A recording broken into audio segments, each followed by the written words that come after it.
Okay. Bismillah, alhamdulillah. Wassalatu wassalamu ala rasulillah. Sallallahu alaihi wasallam. Everyone is doing well, inshallah. Allah bless all of you. Everything's good in Malaysia. Uh, let's start, inshallah. Okay. Early here. Alhamdulillah. Okay. Bismillah ar-Rahman ar-Rahim. So we're continuing with the devil's deception and with regards to the Sufis and their interpretation of the Quran, like tafsir, and their bad interpretation of hadith. And so we talked about last time how dangerous it is. It's based on no real knowledge, just desire, misguidance. And this is the worst desire you can follow. The worst desire you can follow is to reinterpret the words of Allah.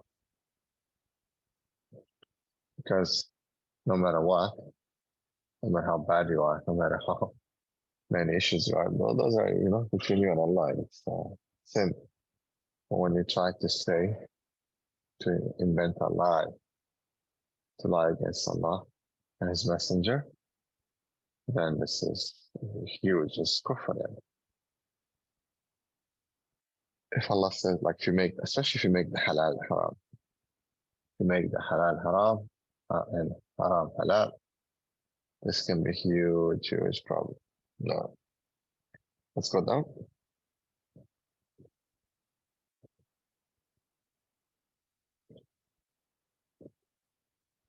Here you notice Ibn Aqil says that whoever says this, and he makes that interpretation, becomes indeed a deviant person. And he ought to be killed. Right? Why? Because it's kufr. And the kafir, the hukum is a death punishment. Right? No. And so it's not a joke. Now, of course, in our time, and we're talking about Sharia state, Qadi, an Imam, Khalifa. But still, the hukum is the hukum. Right? A lot of people, when it comes to the hukum dealing with the apostates, a lot of people I don't know, this and that. And the apostates are very dangerous. The apostates are very dangerous because they fight usually against Allah and His Messenger in the deen. A lot of people, when they look at these, so-called ex-Muslims or apostates, right? They get confused sometimes, right?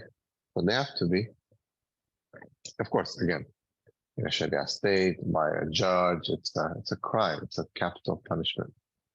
Crime. It's not me saying, hey guys, let's kill the apostates. Hey, this is that. This is what the deen and the ulama and fuqaha have discussed and said. And this is what we're just restating what they have said. Right? Imagine if I go around and tell people, this you have to kill and this and that. No, there's order, there's a system. Like in the United Kingdom, for example, if you do certain acts, you could be filed by capital punishment. So it's like that. And many other countries have this capital punishment for treason, for many different reasons. Right? So in Islam, if you leave Islam and you go against the deen and you fight Allah and His Messenger, even intellectually like that, and that is capital punishment. Right? Let's go down.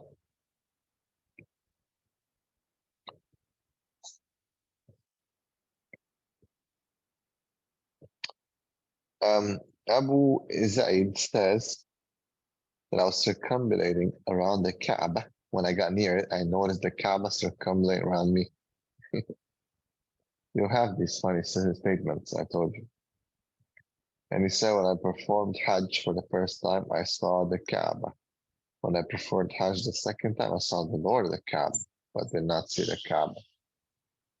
Right? So look at that. Like, and he saw Allah subhanahu wa ta'ala, which we know that you can only see in Jannah on Friday, on Jummah.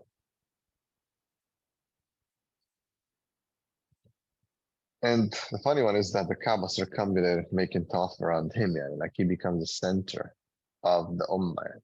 Right? The Kaaba is the center of the Ummah. We pray towards it as the Qibla. We make tawaf around it. You cannot make tawaf around something else. Right? So now all of a sudden this guy, you find stuff like, yeah, like people say like, last night I went, he's in New York and he said that he went for Hajj or for Umrah, and that he saw so and so and so and so, and then all kinds of interesting statements and stupidities. And again, even like a sustained child would be like, what are you talking about? It's just a basic child that is sane, 5 years old, 6 years old. Will be like, what are you talking about? No, let's go down.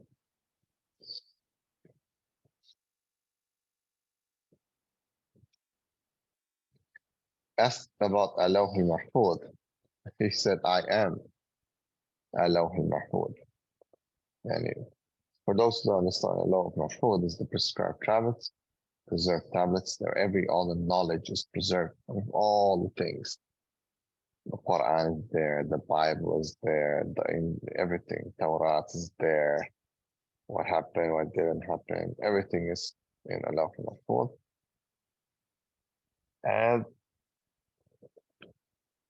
in Bayt al-Ma'mur, as some of the ulama have said, which is in a way that it befits it, it is above the Kaaba, right? Now, but like a direct line above the Kaaba, above the seven heavens, well, above above the dunya, sama dunya, right? So he said that he is Alawh al-Mahfud. Now, many things. He was asked about the three men whose hearts were the same as Jibril's heart. He said, I am the three men, my heart, my concern, and my soul. I'm like the great ocean. It has no beginning nor end. So this is kufr. And not to mention the arrogance of saying that he is that, right? And the arrogance of just stating that he is that, right? And then with regards to Al-Burush, إِنَّ بَطْشَ رَبِّكَ لَشَدِيدٌ, indeed the assault, vengeance of your Lord is severe. He said by his life, my punishment is severer than his. La ilaha illallah. So I don't know how he was, like, whether he was killed or not, or how people tolerated him saying that. Maybe they didn't hear him because they didn't have Twitter or Instagram at that time. Obviously to verify those statements, but subhanAllah, right? This is kufr. No. And he was told, and he was told, all people are under the banner of Muhammad. So he said, by Allah, my banner is greater than that of Muhammad. Under my banner are the jinn, humans, and all the prophets. So, and funny enough, that once he entered the city and many people follow him, he looked at them and said, it is I, Allah. None worthy to be worshipped but me, so worship me, Allah Akbar. So people said, Abu Yazid has turned crazy. Right? I don't know if you guys are familiar. He said Musa alayhi salam wished to see Allah. I did not. Wish to see Allah. He wished to see me. Ya Rab. He said, oh Allah, increase my size so that the hellfire can only fit me and no one else from amongst your creatures. Allah Akbar. So this saying includes 3 mistakes, it says. Yeah, I mean, there's no such thing as mistakes here. This is kufr.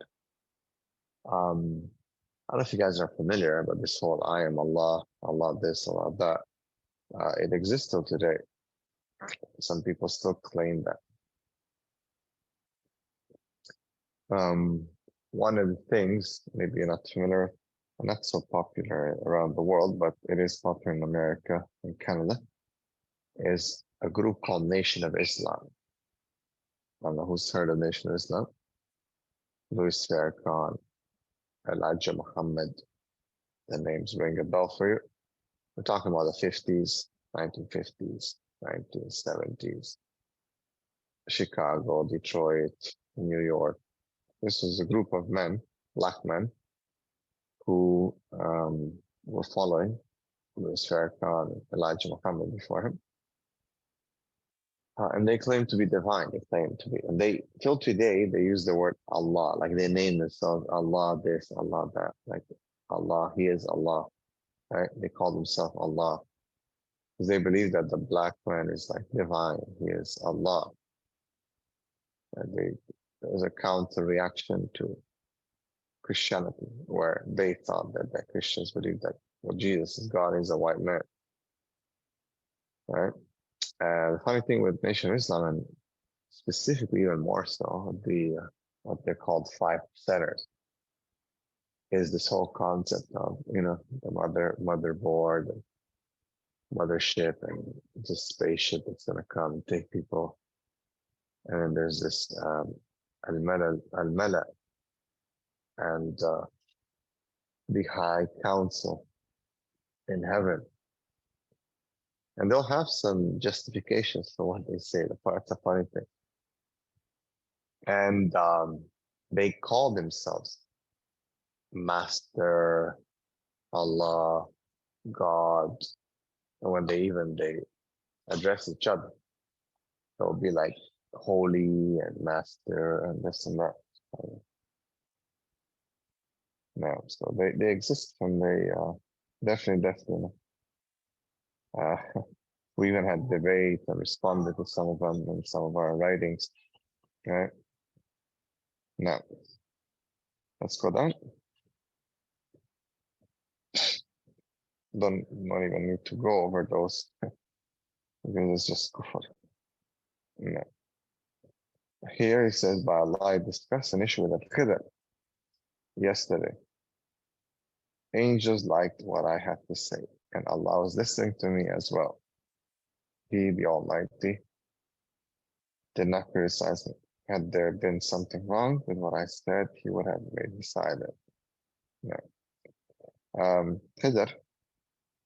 Khidr is basically, for the Sufis, is very important, right? Because a lot of them will claim that they meet with him and that they deal with him, and he tells them stuff. And for some reason, for all the Sufis, Khidr takes a very important place in the Aqidah. Even though we only have him mentioned only in one surah, Surah Al-Kahf, in one place, and that's it. But somehow, there's this just this obsession with Khidr for the Sufis. The shaitan just played with them. And this is something that, subhanAllah, has been very common amongst them. Now,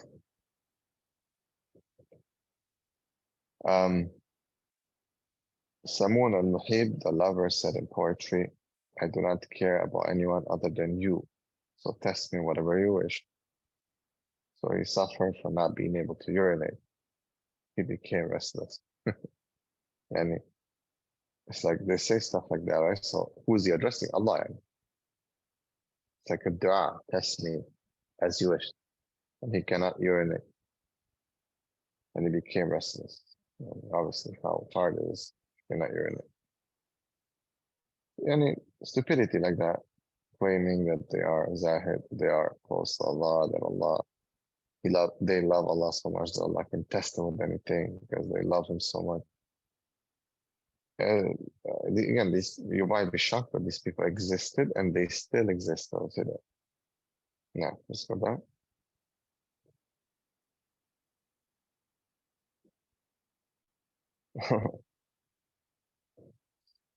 And everyone used to say to children, he used to say, pray for your uncle, the liar. Some things are funny, isn't it? And Ibn al-Jawzi, he definitely mentions some funny things on purpose to make fun of it. No.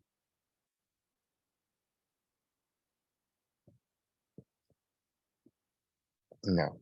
Abu al-Abbas, Ibn Atta says, I did not believe in these miracles attributed to some people until I was told by a trustworthy person stories about Abu Hussein al-Nur.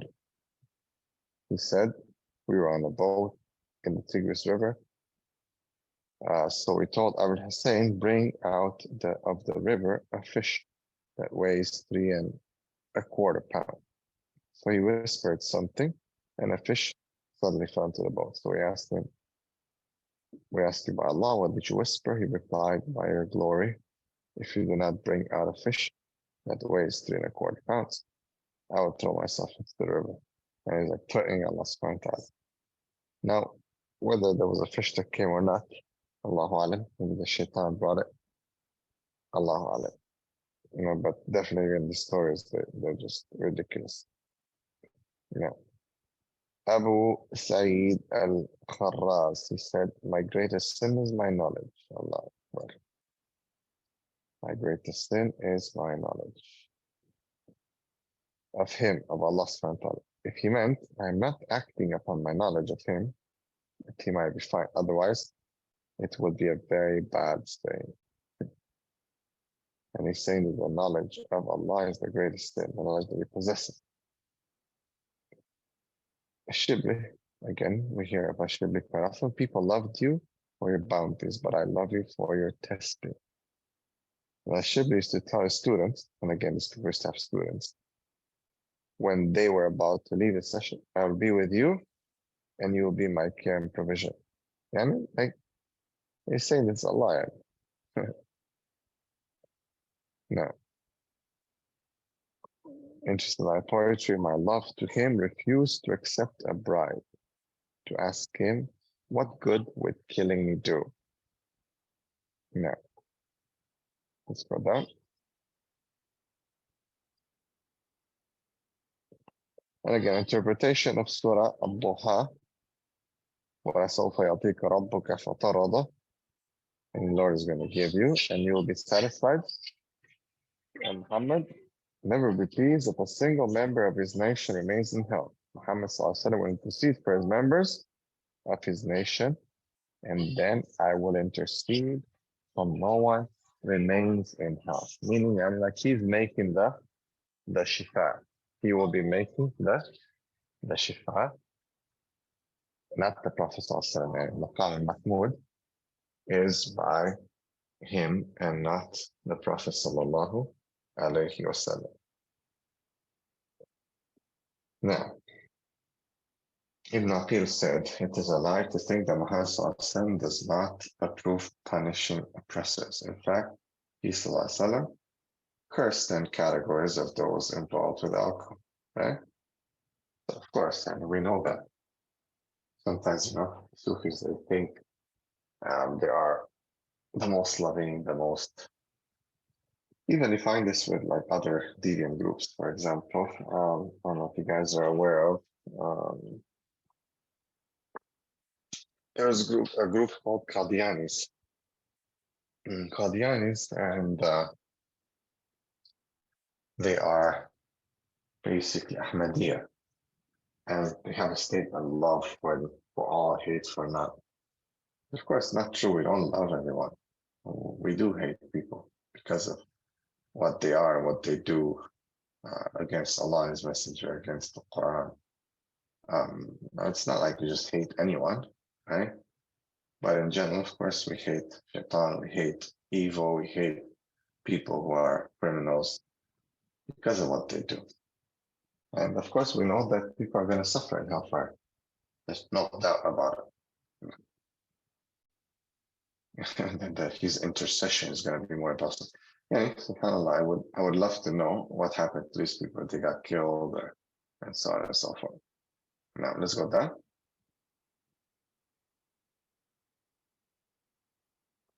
Abu Abbas again, Ibn Attah is mentioned.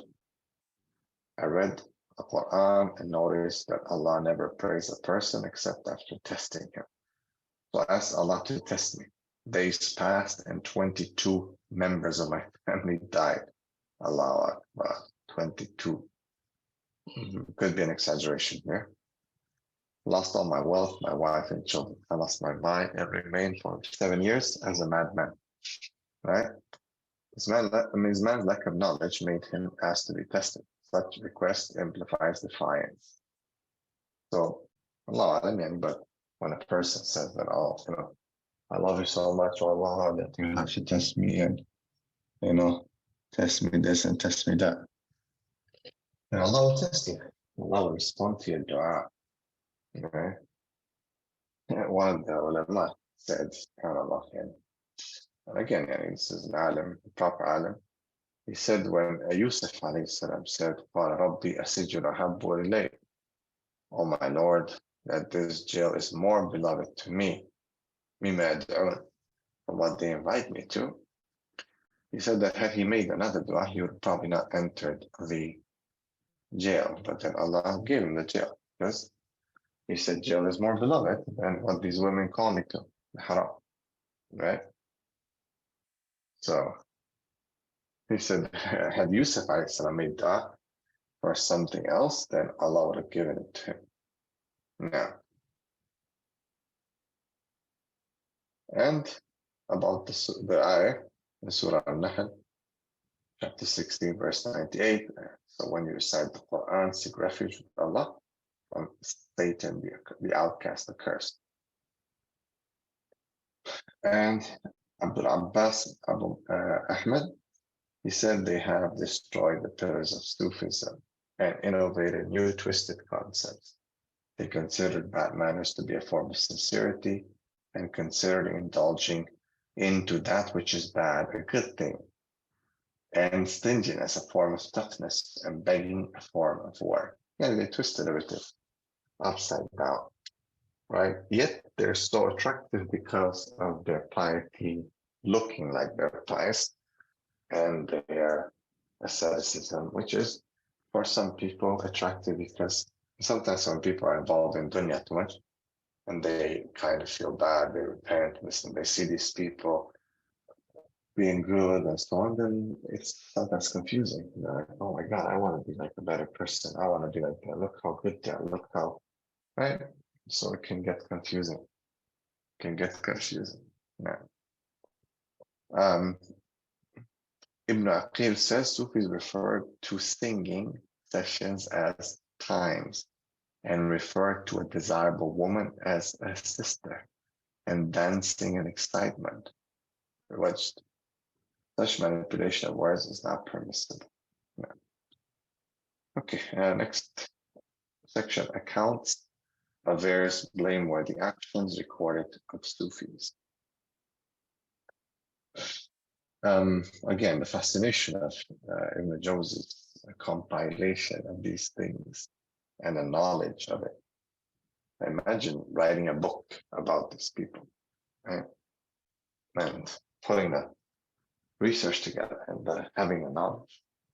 Obviously, he was in that time, he saw them, but keep in mind they didn't have computers, so they're able to put this together. Abu Ja'far Ibn al-Khurayti said, one cold night I became impure due to wet drink. Felt lazy to make ghusl and decided to wait until the morning to make ghusl with warm water. Then I thought to myself, how could I do this? Allah has granted me such a long life. Why would I not hasten to his pleasure? I will bathe in the river with my clothes on, and I'll remain wearing my clothes until they dry up. He's trying to tell people that he does good things, and people are narrating this about him in context of praise.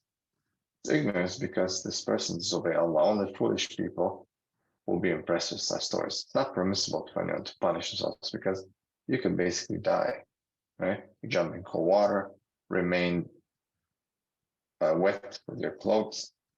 So it might take a long time. It'll prevent you from sleep, it'll prevent you from, and you're killing yourself. Right? Remember the story of the Sahaba when one of them had a wet dream that, some of the Sahaba told him you have to make also, even though you could have made tamu. And he had this wound and he got sick and died. So the Prophet said, you have killed him. You have killed him. Now, let's go down.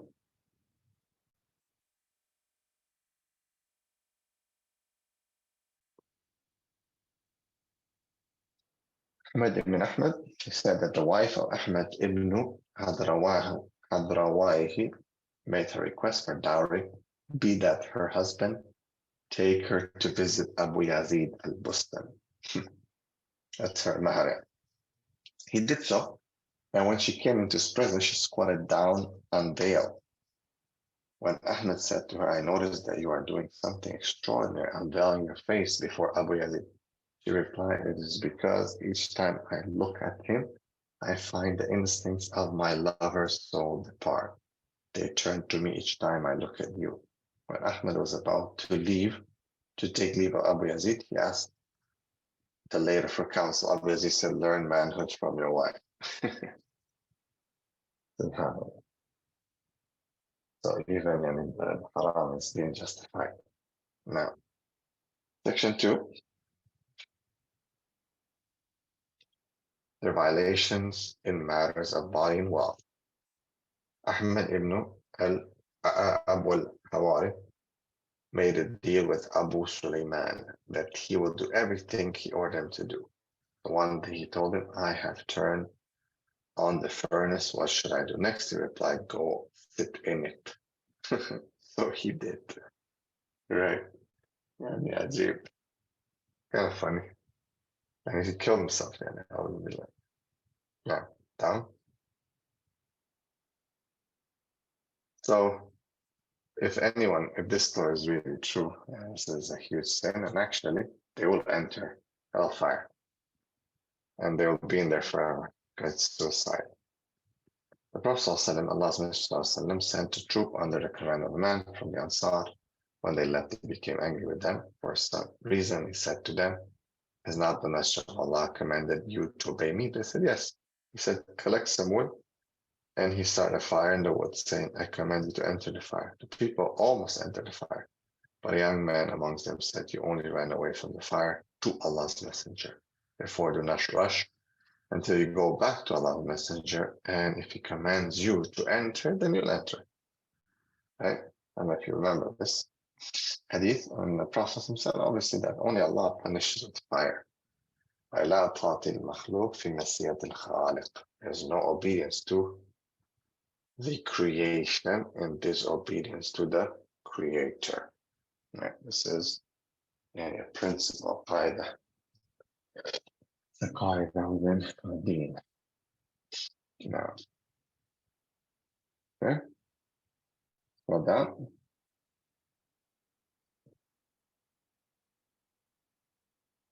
A woman once came to the shop of Khair al-Masawaj and asked him to give her the garment that she had given him to mend. So he did and asked her 2 dirhams in payment. She said, I do not have the money today. I came several times but did not find you. I will come tomorrow with the money. So he said, fine, in case you do not find me, just throw the 2 dirhams in the Tigris River. So she said, and what would you get them later if I threw them in the Tigris? He said, you are being nosy. Just do as I asked. So the next day the woman came, did not find Khair in the shop, so she wrapped the 2 dirhams in a piece of cloth and threw it into the Tigris. A crab came and grabbed the cloth, laid the Khair, went to make wudu from the river, and the crab came and delivered the money to him. He told those who witnessed this incident, do not speak of what had happened until I die. It is unlikely again that such a story is true. In case it was true, it is a foolishness for someone to do that, not to accept the money and that. But anyway, how can the crab delivering the money? Again, you can see how ludicrous these things can get. And even more ludicrous that these people believe them, that they actually believe them. Yeah. For that.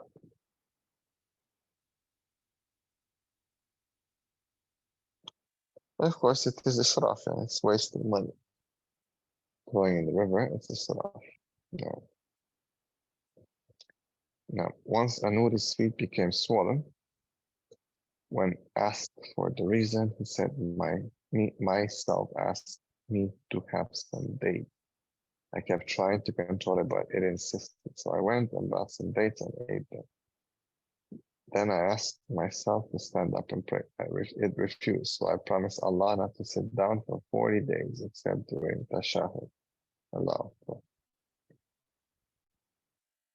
Ignorant people who listen to such stories marvel at the level of struggle. Little do they know that this action is not permissible because one must give rest to the body and never prevent it from getting the due rest. Again, Abu Hamid al-Ghazali narrated in his book Al-Ihya many such stories. He said that a sheikh stood on his head for an entire night, punish himself for feeling too lazy to pray the night prayer. Allahu Akbar. And he has said that a man cured himself from loving money by selling all his things and throwing the money into the river. He did not donate it to the poor out of fear of showing off.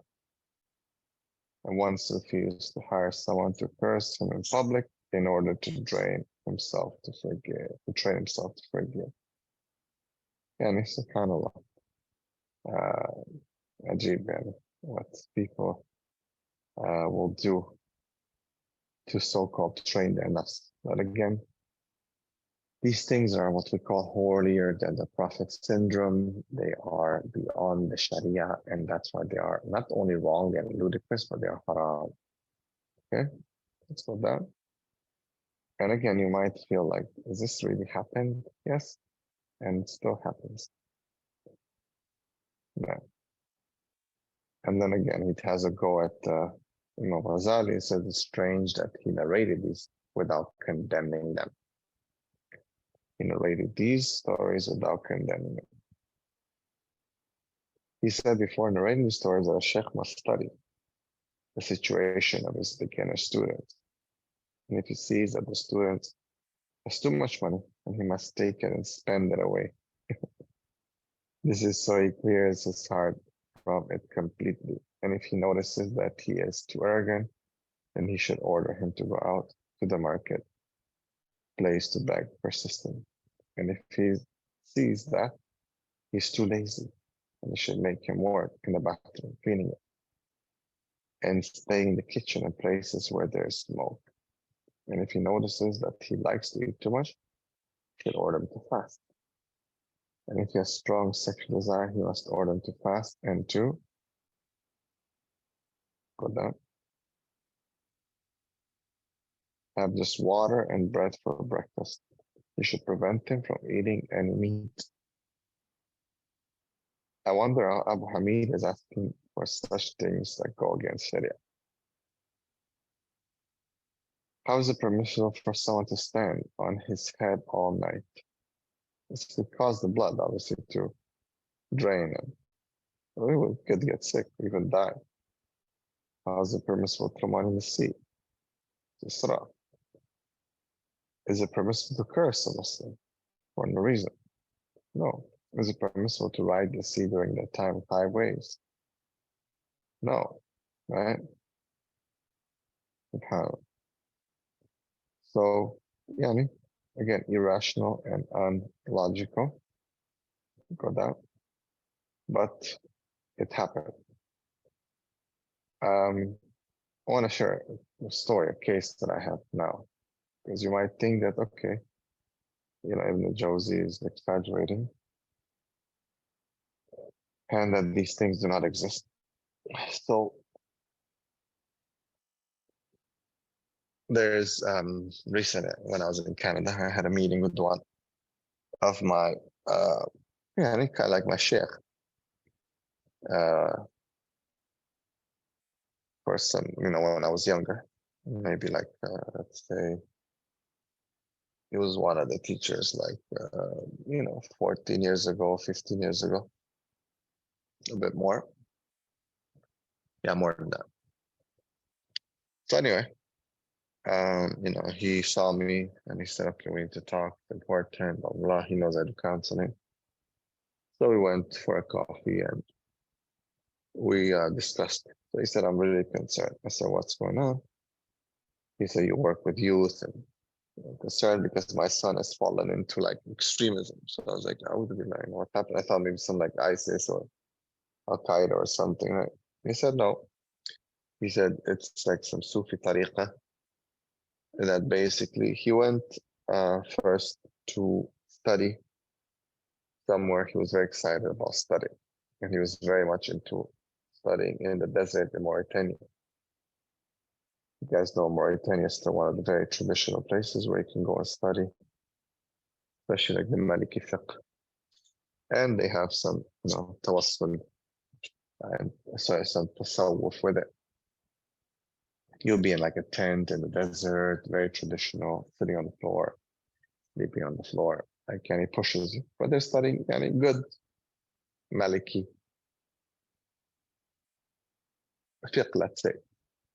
Shanaqiti, the scholars of Medina, Imam al-Shanqiti, is like Mauritanian. They come from that background. That tribe, Shanqiti, is from Mauritania. So my teacher said that, his son basically went there to study. And after some time, I don't know, he wasn't so impressed. Like he wanted more, and then he went to another city. Then he ended up leaving. He went to Morocco, and in Morocco he went somewhere by the mountains. And there he met some people, and they're very good and very, zahid, very aesthetic. He was impressed with them and their behavior. And that's kind of what you see what Ibn al-Jawzi talks about, this so-called pious behavior. So I'm talking, this is a boy that I've known since he was born. Like I saw him the first few days when he was born. And now he is a man, he's like 20 something. 21.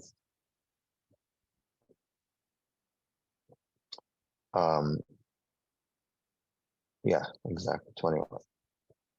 So I've known him since basically becoming Muslim, since he was born. And, he's a good young man, smart.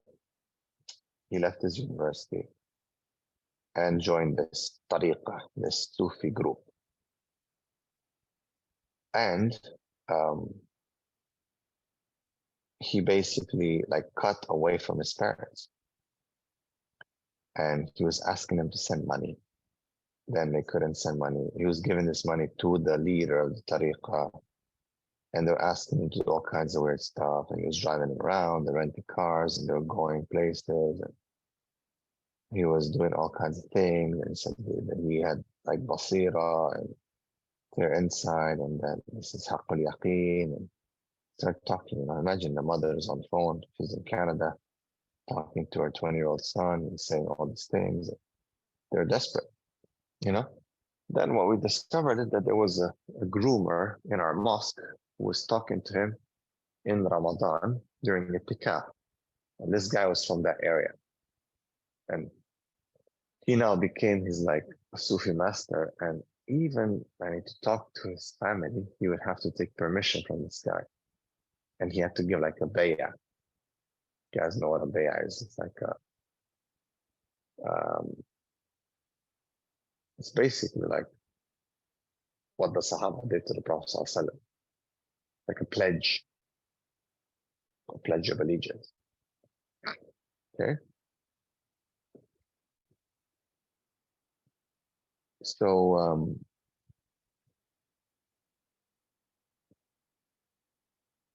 he did that. And even to talk to his mom and what to say to his mom, to the point that the messages that he would send to his mom via WhatsApp, he would have to first send to this sheikh, and he would approve them or not, or tell him what to say. And he wasn't even allowed to speak to his parent without being given permission from this so-called, murabbi. So this is a case that I'm dealing with, and this is real.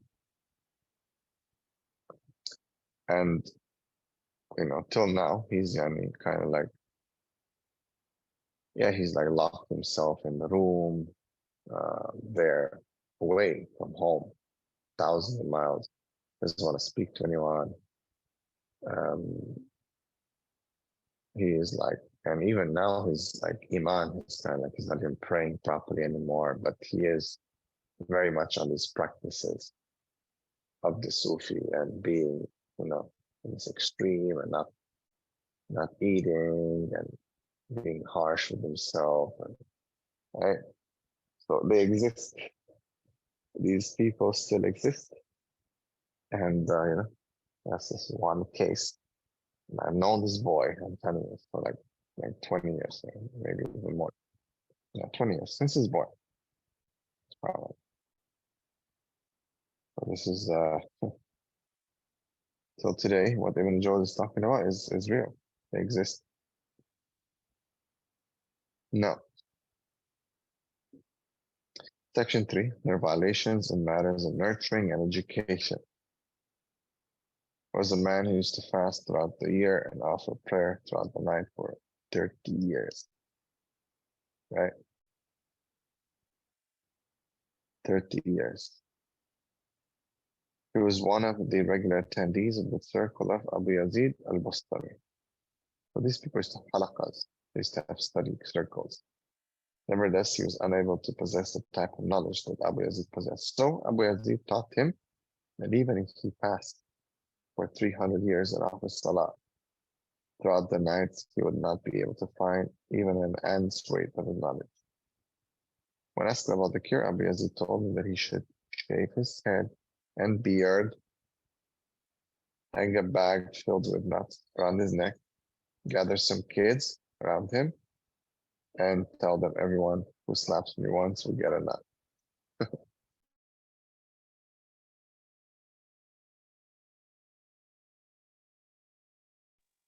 Give me 1 second, please.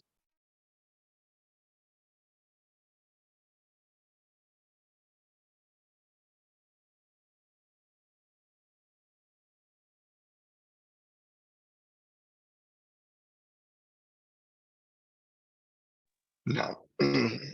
So there was a man who used to fast throughout the year and offer prayer throughout the night for 30 years. He was one of the regulars, right? As we said. And sorry, go down. Oh, yeah. So sorry, go down. I read it already. Yeah, so basically he told him to shave his beard. Imagine, right? Which is actually, according to some scholars, it's a big haram, right? So that was his solution to get some of his knowledge, and then to get kids to humiliate him. The man was astonished when he heard, and he said, Subhanallah. Abu Yazid replied, you're saying Subhanallah is shirk. The man said, explain to me how. Abu Yazid answered, because you magnified yourself. The man said, I will not be able to do that. What you asked me to do, guide me to something else.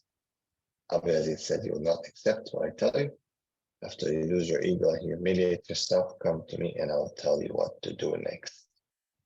Right? And that's how they felt, that you humiliate the ego. And subhanAllah, and our deen doesn't include any of that. And our Prophet ﷺ said the believer is not to humiliate himself. Yeah, like there's so much sharaf, right? Yeah, sisters saying that traditionalists of some of these people, they have this thing where they are not allowed to question their teachers, supposedly. They're not allowed to question their teachers. But no, that is incorrect. That is incorrect. There's especially in these kind of matters that violate the deen and violate the interpretation of Quran and Sunnah, right? Utter kufr. Of course, you can question. If I say something, first you ask a question. You don't understand. Maybe I'm giving you a wrong answer. Then you have to question, actually. You have to. It's part of our deen that you question. The only one who does not question is Allah and His Messenger. Now, let's go down.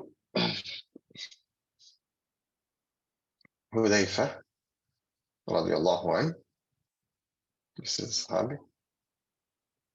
Missed Friday prayer once, so he hid so people would not look down on him. Right? Sharia never asked people to disregard themselves. Instead, it encouraged people to preserve their honor. Even if a clown asks people to slap him, it will not be acceptable. Right? No matter what it is. A person should not dishonor themselves. Abu Hamid al-Ghazali said in Al-Hiyah again, that Abu Yazid said, let's go down. Knowledge was too dear to Allah that He decided not to share it with anyone. SubhanAllah. Right? Now, of course, we have been given only a little bit of knowledge. وَمَا أُوتِيتُ مِنَ الْعِلْمِ وَمَا أُوتِيتُ مِنَ الْعِلْمِ إِلَّا قَلِيلًا. Right? We have been given little knowledge. However, that little compared to the vast knowledge of Allah for us is a lot. And in that little is all the books that were revealed to the prophets. Right? So there's a lot for us. Now, Ibn al-Khurayni said, once I entered a city and became famous for my righteousness. So I entered the bathroom and stole someone's clothes. SubhanAllah. When people noticed, they ran after me, beat me, and began calling me the bathroom thief. So myself, my nafs, settled down. Right? Meaning, and so you enter the city, he's famous, so he wants to put his nafs down, he wants to humble himself, so in doing so, he did something haram, so that people will disrespect him, right? Abu Hamid commented, this is how they used to get rid of their egos. Sometimes such people may treat themselves in a way unacceptable to a faqih. And as if like what? He is above the faqih?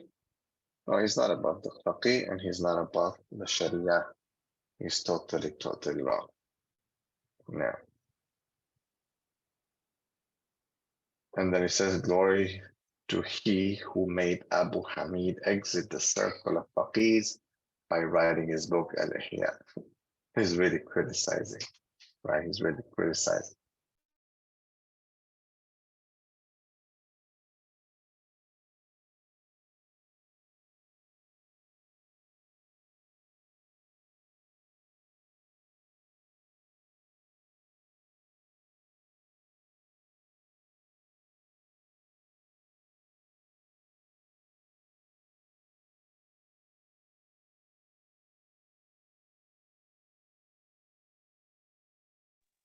So just give me 1 second, guys. 1 second. Just I need to attend to something really quick. Sorry.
Yeah, I'm sorry, brothers and sisters. Just we have 5 minutes left. I'm gonna have to leave because something came up. I need to do something, and it's an emergency. I apologize. Anyway, we'll continue next time. So I apologize for ending the class a bit earlier today by 5 minutes. Please forgive me. And inshallah, we'll continue next week. Bi'idhnillah ta'ala. May Allah bless all of you. Barakallahu feekum. And assalamu alaikum wa rahmatullahi wa barakatuh. Assalamualaikum jazakallah. Barakallahu feekum. I'm sorry for ending 5 minutes earlier, but just have to attend to something urgent.